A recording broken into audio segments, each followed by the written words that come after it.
foundation upon which our society and our democracy depend.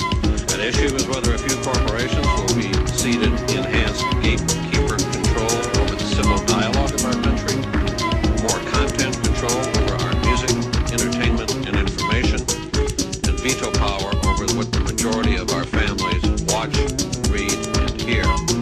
Radio deregulation gives us powerful and relevant lessons.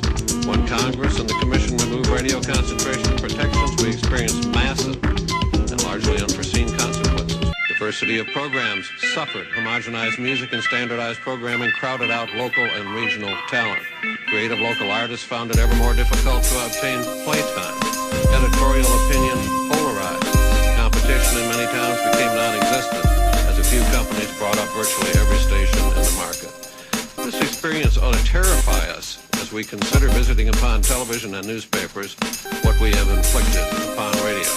Concerns about the degradation of broadcast content do not justify government manipulation of consumer choice.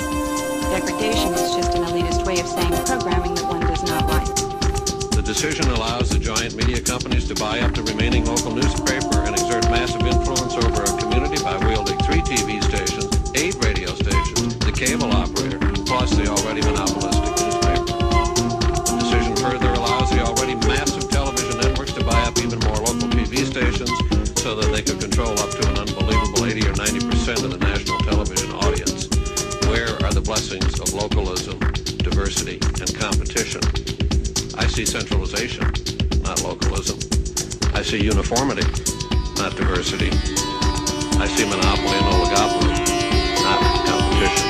It would be anathema to the First Amendment to regulate media ownership in an effort to steer consumers towards other programming.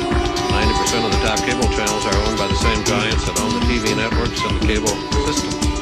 More channels are great, but when they're all owned by the same people, cable doesn't advance localism, editorial diversity, and competition.